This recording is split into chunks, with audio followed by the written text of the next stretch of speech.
Over the years, I've covered a lot of weird and obscure productions starring professional wrestlers. And besides Hulk Hogan and obviously Jesse Hernandez, there are no two wrestling legends who I encounter more when covering these things than Roddy Piper and Jesse Ventura. In the 80s and 90s, no two wrestlers worked harder to break out as legitimate actors than the Hot Rod and the Body. Hulk Hogan was given the biggest red carpet treatment, but at the same time, it was a pair of wrestlers who were just as prominent in his era who were getting work. Roddy Piper was known for his roles in classics like They Live and Hell Comes to Frogtown, Ventura in Predator, The Running Man, and Abraxas. So it makes sense that these two would eventually link up for one of television's greatest what-ifs, Tag Team. Filmed in 1990 and aired only once in January of '91 on ABC, Tag Team was intended to be much in the same vein as shows like the A-Team or Airwolf. It was about a pair of pro wrestlers who got banned from the sport and have to find another way of paying the bills, eventually becoming a pair of undercover police officers. Now, if that idea sounds cheesy and childlike even by 90s standards, that's because it was pitched by an actual child. Apparently, writer Robert McCullough developed the wrestlers turned cops concept after his 6-year-old son said it would be funny.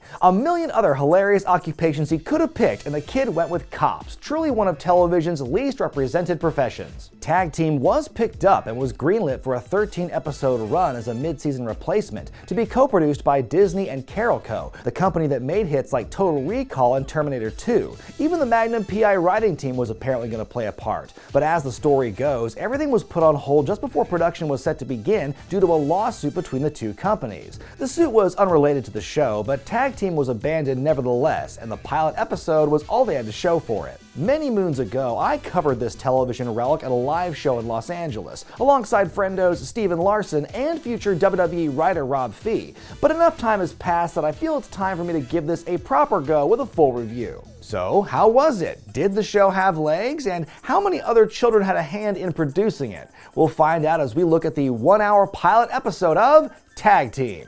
We begin at the Big Wrestle Show. Though it wasn't an official WWF production, it's pretty clear they gave it at least a partial blessing for it to be filmed at one of their house shows. We go to the locker room to see Tricky Rick McDonald, played by Piper, and Billy the Body Youngblood, played by Ventura. Naturally, our first image of them is when they're in the middle of one of wrestling's many vaguely sexual moves. Looking at their attires, it's clear that Jesse was allowed to stay closer to his original gimmick. Tricky Rick is dressed like a way toned down warrior, or he kind of reminds me of a Ninja Turtle from the concert series. Some kid's able to get into the back to get an autograph from the guys while giving them snarky career advice. You guys got an image problem. Wrestling's more than just strength and moves. It's down to a marketing science now, guys. Alright, that does it, kid. That autograph's $20 now. In comes the promoter Marty and his wife Leona, played by Shannon Tweed. When Marty is gone, Leona puts pressure on the boys to take a fall. I think you got the wrong idea. Rick and I have a good shot at the title soon. We've always wrestled to win.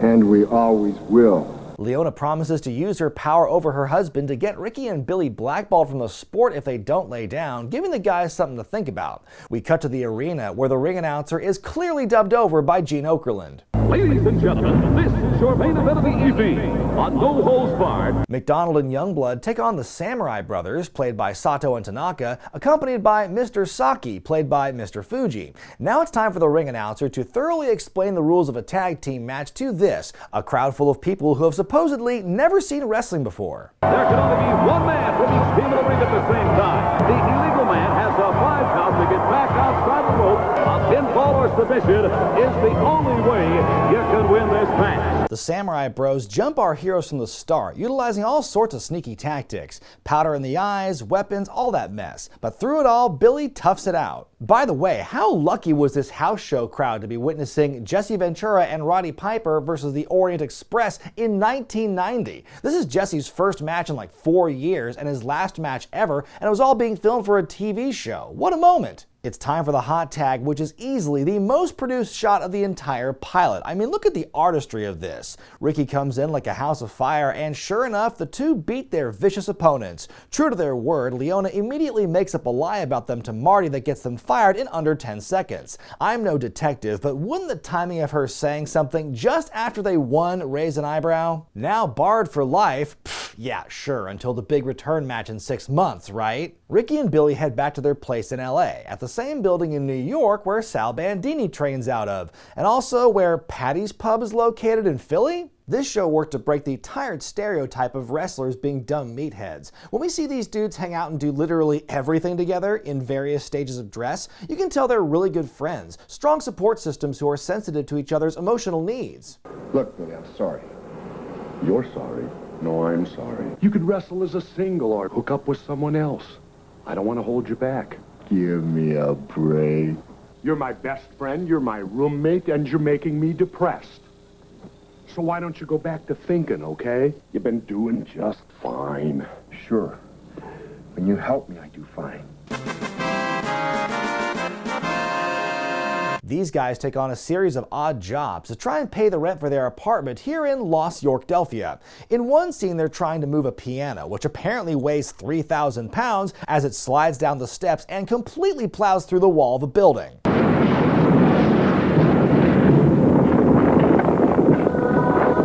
Wait, where is this blue sky in the other angle?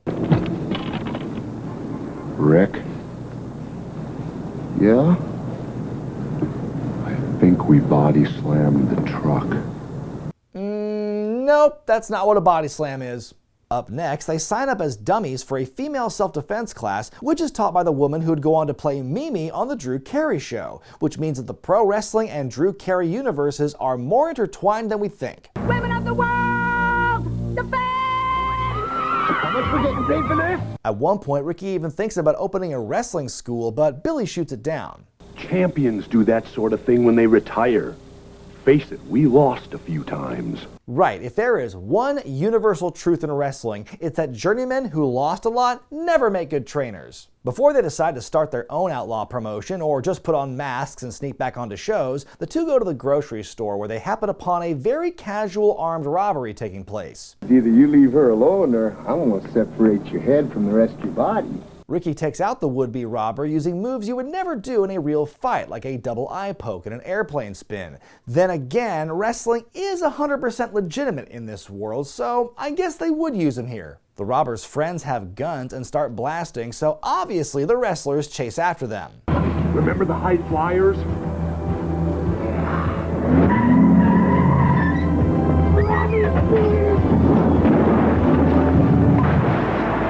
Oh yeah, that tag team that was known for throwing dumpsters at people?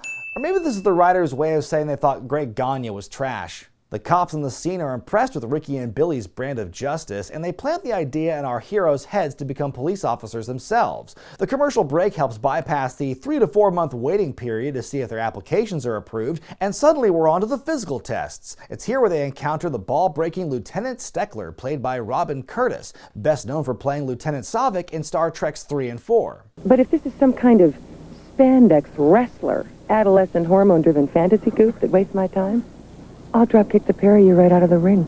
Nice to know she follows the sport. Between her, the promoter's wife, and the screeching mob at the self-defense class, do you think the writer has a problem with women? Meanwhile, crime is afoot. We see a lady named Rita walking like 20 dogs at night when one of them gets loose. She follows it into a parking garage and hides behind a car. She secretly witnesses a murder just feet away. But anywho, back to our boys. As one might expect, Ricky and Billy thrive in the physical portion of training. A wisecracking fellow recruit pulls a rope away from them, which rude, allowing them to utilize their wrestling skills once again. Remember the Rockers aerial attack?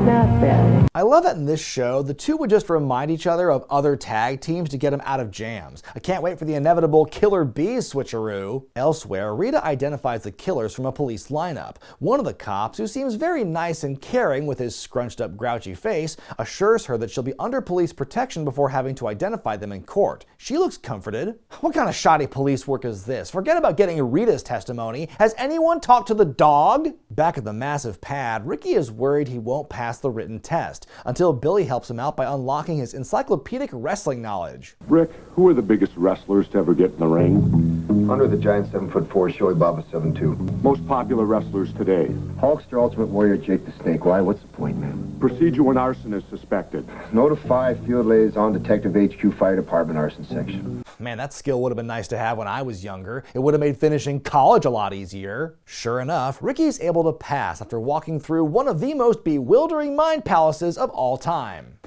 First man to hit his opponent with a ring bell, Classy Freddie Blassie. Most of Central Administration Services. Chris Jericho is the only man to have beaten Stone Cold and The Rock on the same night.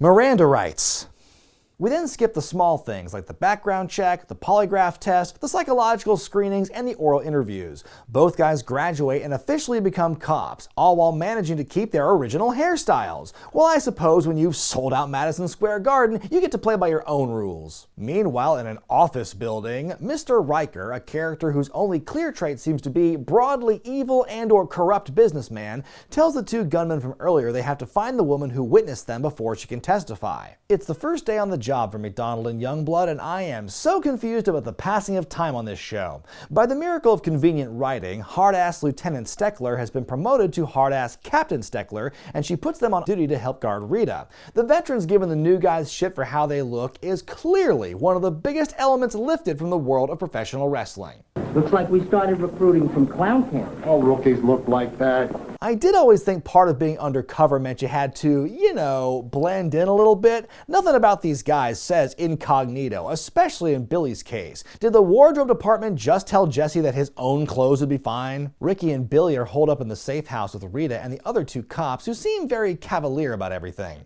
The boys go upstairs to comfort Rita as the goons roll up to the house. As Rita shares a heartfelt story about working at the animal shelter and caring for the dogs that need somewhere to belong, the old cops foolishly answer the door and are immediately attacked by the bad guys. I love how one of them is all like, spin kick, side kick, spin kick, oh, never mind, I'm down. My favorite part of this scene has to be an incredibly visible Jesse Ventura sneaking up on the other goon and literally pulling the rug out from under him. I thought that only worked in cartoons. One of the baddies is tossed out the window, Triple H to Randy Orton style, as Rita flees the scene. With only hours to go until she's due to testify, Captain Steckler suspends our heroes until the girl can be located.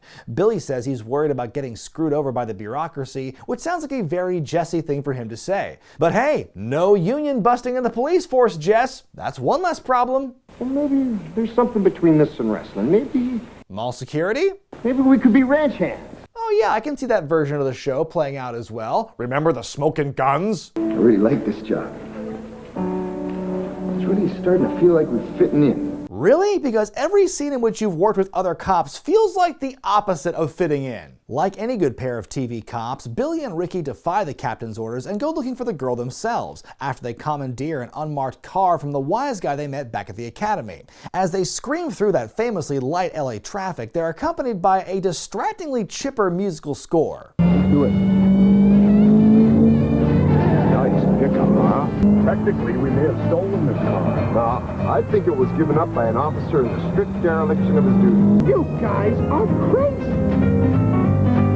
I know the show is aimed more at family viewership, but this music is a bit too family, if you get what I mean. Billy parks the car Ace Ventura style and they run into the local animal shelter to find Rita hanging out there. Hey, just thinking out loud here, but if the bad guys were able to find out where you were holed up in a safe house with no problem, do you think it'd be hard for them to find out where you work? What happened to him? Car hit him.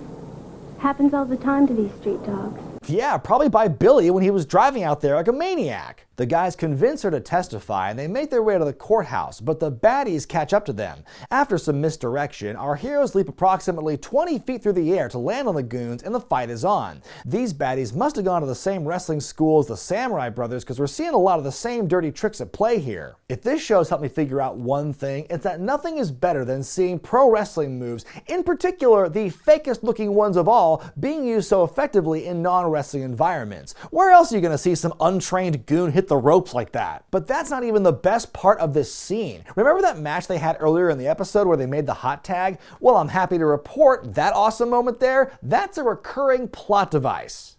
Oh yeah, it's their morphin' time.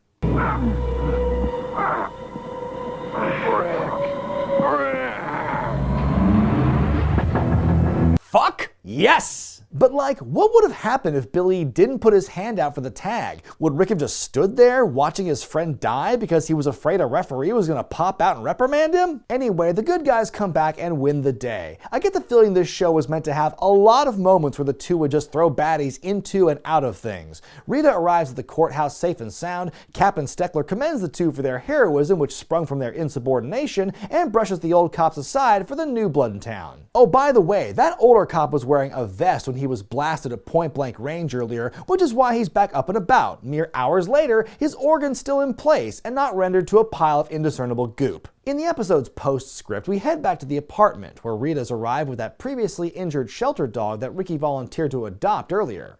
You know, he's gonna need a name. I think he's already got one. Yeah. Body slam. Nothing better than naming a dog in perfect unison. It's amazing they both came up with that name on the spot like that. By the way, also not a body slam. And that was the first and last episode of Tag Team on ABC. It's a shame the show didn't get a full run because I think there was potential there. Though if I'm being honest, that potential was there with or without their biggest stars. Despite having two absolutely wild individuals as the stars of the show, the writing was so bland you might as well have put any two guys in their place and would have carried a lot of the same weight. Roddy was a good enough actor to hold his own here, while Jesse's only really good at saying lines, if that makes any sense. Tag Team seemed to have the pieces in place to be an interesting show. As far as productions starring wrestlers go, I'd even put it somewhere near the top in terms of star power, production value, and overall presentation. I would have loved to see more stories involving Rick McDonald and Billy Youngblood and how their wrestling prowess would carry over in law enforcement, but its biggest weakness was the same as so many other projects involving Roddy Piper and Jesse Ventura. If they were allowed to be themselves a little more, it might have been more entertaining. But don't take my word for it. You can find Tag Team here on YouTube and see for yourself. Thanks for watching, folks. What kind of wacky cop hijinks do you think Piper and Ventura's characters could have got in if Tag Team went for a full season? I want to hear about it in the comment section below. Be sure to give the video a thumbs up if you like it, and don't forget to subscribe to Wrestling with Regret. Click that bell icon to get all the notifications.